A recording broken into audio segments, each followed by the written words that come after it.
It was in the middle of the night in November, my daughter's birthday, when I was woken up. A scream from down the hallway. The stuff of nightmares, right? Well, a lot of parenting is. It was Ellie, probably having another nightmare. Laura didn't even budge this time. Whether she was awake or not didn't matter. It was my turn to check up on her. All groggy, I got up and opened up the door, wondering how bad of a father I would be if I just stopped by the bathroom now before heading to her room. Going straight there would mean that I would have to wait those 20 minutes or so up with her, again, for the third time this week. I took a deep breath and walked over to her room. I could see the beam of the flashlight from underneath the door. I stepped inside to the bright light of it shining against my eyes and another short scream that startled me. When she moved it away, I could see that she was leaning against the wall by the head of her bed, a blanket covering her up to her chin. "It's here again," she screamed, throwing her blanket to the side and unscrambling her legs to run toward me. When she finally managed to get off the bed, I was already halfway to her, so I picked her up and put her back on top of her tangled sheets. Poor Ellie. I could tell she was terrified, but we had to do something about these nightmares once and for all. But as always, I asked her what the matter was. It had happened before, and I can't quite explain where she would have gotten a story like that at such a young age, but she said that she was trying to get to sleep when she was woken up by the floorboards creaking by her bed. She opened her eyes, slowly, and was relieved to see her mom walking over to the closet and standing by it. Curiously, Ellie looked over to her mom, pretending to be asleep because she didn't want to be in trouble for staying up so late. But after about a minute, she noticed that her mom hadn't moved. She was just standing there, staring at the closet doors. Ellie pretended to wake up. She lowered down her blanket and called out to her mom, but even with just barely enough light coming in through the window, she could tell that it wasn't her mom's face looking back at her. Her mouth open wide, her face completely destroyed. When Ellie screamed, the thing simply vanished into thin air. No child should ever describe the things she did, and it still makes me sick to my stomach the way she explained everything. That part of her face was hanging off to the side. The smell, she said, a thing she had never smelled before, but described it similar to the time when we were fixing the toilet at our old place. Well, there's a creepy image for sure. I was always a fan of horror movies and I'm used to pretty gory imagery, but this one made my blood run cold. Still, I knew that horror was fun because it wasn't real. And she, of course, had imagined the whole thing. That's when we got her a flashlight to take to her bedroom, and every night she would check the batteries of it. I knew that no ghosts were going to hide in the closet, no hands were going to come up crawling up the bed. And no one put a curse on the house to summon a demon to possess you. It just couldn't and wouldn't happen. And of course, Ellie had sat around the living room to see parts of those movies with me, sometimes falling asleep right over the screams and flashing images of witches and creatures crawling out of haunted forests. Laura always warned me that this would happen, but it wasn't the movie's fault. They were just movies, and Ellie knew that. Plus, Laura always found a way to make me feel guilty for doing things that I liked, sometimes going the extra mile to annoy me. We had been arguing for some time, mostly about little things that added up fairly quickly. 5 good years of marriage quickly rotting away in the span of several months. We thought of a separation that was bound to happen, but neither of us wanted to make the first move toward it. It seems like she always won these types of arguments, remaining still until I moved, just like this, with Ellie's night terrors. In recent weeks, she had been getting up soon after I would fall asleep. She would turn off the TV, something that she knew that I needed to fall asleep. She would grab her blanket and pillow and go sleep in the living room at the other end of the hallway. That was her thing now, pretending that everything was alright for Ellie until we would fall asleep.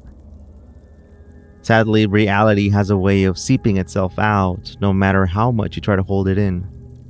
I would lie there, awake for hours sometimes, wondering where it all went wrong. Wondering when we changed. 2 nights after that, I woke up again at the scream coming from Ellie's room. I sighed and looked over at Laura, lying there completely still, waiting for me to get up again. There was no point in talking. Not at that time anyway. So I got up, dragging my feet, and ever so slowly I walked over to the door, stepped out into the hallway. This time I was going to go to the bathroom first. Ellie had stopped screaming by this point. I turned on the light to the hallway, used the bathroom, and came back out quickly before walking to Ellie's room, a little bit faster now. The door was cracked open. "I got it. You can go back to sleep," Laura said, in a stern voice. You would assume that she would be talking to Ellie with that tone, but no. She was talking to me. Dry and distant. "Ellie, you alright?" I asked, completely ignoring Laura. Ellie's eyes opened up wide. "I saw her again," she said, about to get out of bed and start walking toward me. Laura held her back and looked at me dead in the eye. "Go back to sleep. I'll take care of this too." There was something in the tone of her voice that I didn't like ever since we started having problems. Indifference, I think, is the word. Saying things without realizing that they hurt, something I knew I would never admit to her. Ellie looked over at me until I turned around and stepped out of the door frame and flicked off the light to the hallway. I could hear Laura whispering to Ellie.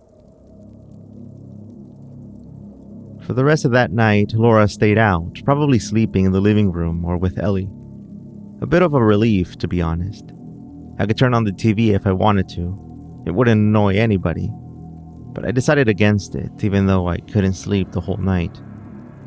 It was absurd to me that Laura would believe things the neighbors talked about, most of them old and already losing it by that point.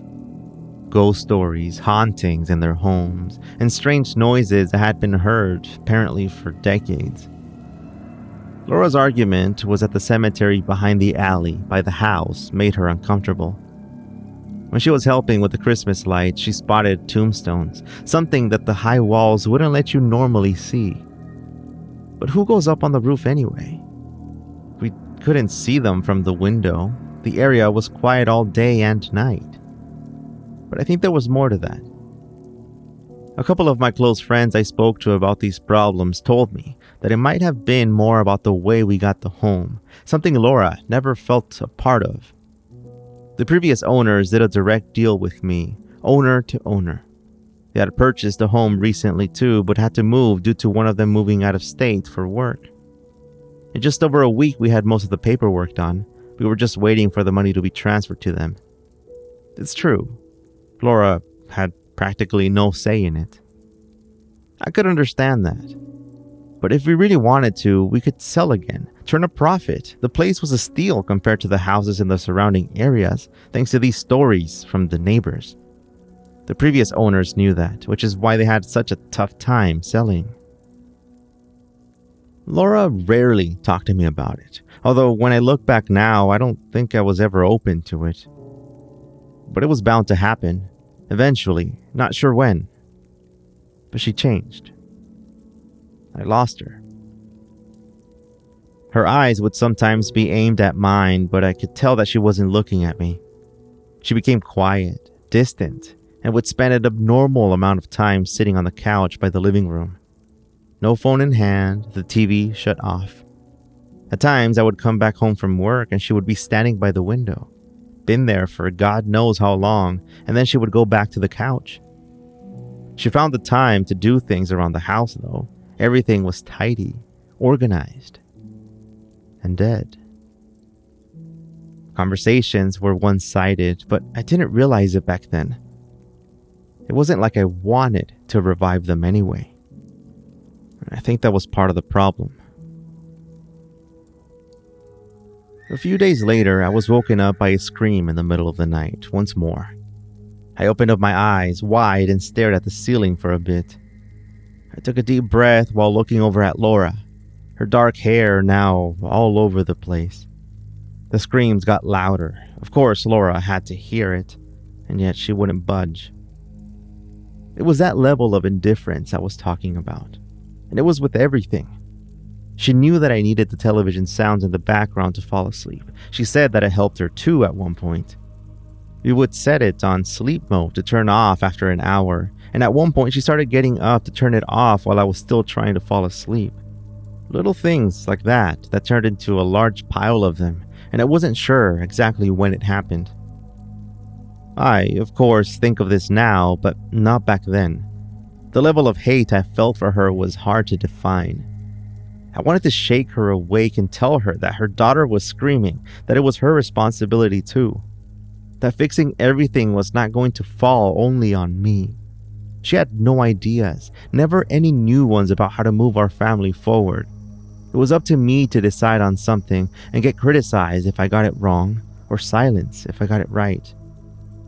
It was just up to par, just what I should be doing anyway. No decisions, zero from her. How could you be wrong that way? I remember the time when she told me, in front of Ellie, that the strange things around the house were my fault, telling her about the cemetery just behind the house. Why would she scare our daughter with that? Wasn't it just adding to her night terrors? At one point, Laura was afraid of staying in the house, talking about a woman that roamed around it, that she would hear her own voice calling her name, and at other times it would call mine. I tried to piece the story together for a while when I realized that the whole thing was just a waste of time. I had never seen anything, and the cemetery behind the house was well kept, looking more like a park. But I didn't know how serious it could get. And I don't mean the ghost stuff, but Laura's state of mind. She started talking to people online, communities on Facebook or whatever, of people who were into this kind of thing, people with answers. Someone was trying to communicate, she would say, back when Laura was somewhat normal. An entity trying to find its way back, trying to find the light. I held my mouth shut, quite literally, when I came home one day to see a group of women by the center table in the living room. Flowers and leaves directly in front of them, barely visible through the smoke and strong smell of pine and seeds. The scent was spreading around the house. I looked over at them, smiled awkwardly, and rushed to the bedroom. How much was that thing costing her, and when were they gonna leave? She never asked me about that. She never brought it up in conversation. We just ignored it, pretending everything was okay. Or the time when she got this crazy group of people from the community center to come by with their cameras and audio recorders, poking around her house, shouting at the walls and attic space. The proof they showed me was hilarious. A fly or something had gotten in front of the camera. Literally a 4-second clip of this thing moving there. Or how about this other thing of the wind moving the curtain of the living room? A ghost, they said. That's proof. And don't even get me started on the hissing sounds they recorded and played back. That the phrase was saying, "Teresa's back, Teresa's back." I couldn't hear anything. But yet, they said it was a whisper from something paranormal. At least they never charged us anything. I don't think they did. If anything, the only time I was doubtful and maybe ready to admit that there was something there was when this little old woman visited the house. She wore a flowery dress and was drinking tea at the kitchen table with Laura when I got home from work on a Friday night. I sat with Laura and this woman for a couple of hours talking about what we were going through. Nothing ghostly or paranormal, but about how our marriage was at risk of dying. Places sometimes take the energy out of you, she said, looking directly at Laura. I never admitted it, but she was right about most of the things she said. Laura was changing. She would stay up late sometimes or get up very early, spending all of her time looking up things about the neighborhood, talking to everyone about the house, hearing more and more stories about how there were things around there. Things that were haunting the entire neighborhood. That our house was not the only one. Laura and I were still talking somewhat normally when she learned about a certain type of entity. A mimic, she called it. A thing that would look and sound like her, trying to get her to follow its instructions. It matched what she was talking about, and I was certain that it was her telling Ellie about it. That's what made these night terrors worse for her. A thing that looked like Mom was going into her room at night. Oh my goodness, Ellie, I whispered to myself. She had screamed again, and I rolled out of bed, upset about everything this time. Angry, not at Ellie, but about what I had let myself turn into. There wasn't anything at the house, a waste of time and energy talking about these ghosts that were ruining my life. I don't know how I would ever explain to a lawyer the reason for our divorce. Ghosts broke us up. My wife sees ghosts and it bothered me, so yeah, let's divide our assets evenly. It made no sense. I looked over at Laura, again, upset. I could never think properly when I was angry, and this time I wanted to turn on the light and set the TV at the loudest volume, annoy her just the same. The whole thing was over. It was decided already, and I was going to be the one to make the first move. I looked at Laura on her side of the bed once I got to the door and grabbed the doorknob as hard as I could and swung it open. It was completely dark except for the light coming from the street, shining into the living room. My eyes were already adjusted to the dark, thankfully, as I saw the switch on the wall just 3 steps ahead. But when I looked up at it, I saw something move by the end of the hallway. "Hey," I said, rushing toward the switch and flicking on the light. I saw it turn the corner and get into the living room. I rushed straight ahead, my heart beating faster as I thought about what I would do to confront this intruder in the house. I thought for an instant about the ghost Laura had talked about, the thing in Ellie's bedroom. What if someone had been sneaking into the house, some weirdo living in the attic or something?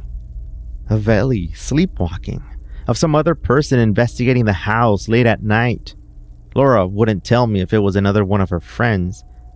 We're just 2 strangers sharing a house now, each with their own decisions, their own plans. I turned the corner and saw the silhouette of the figure against the white sheets on the couch. "What?" it said. It was Laura, fixing the pillow. I took care of it already, at least fine. If Laura was in the living room, who was lying on the bed? I rushed back toward our bedroom and turned on the light. The bed was empty.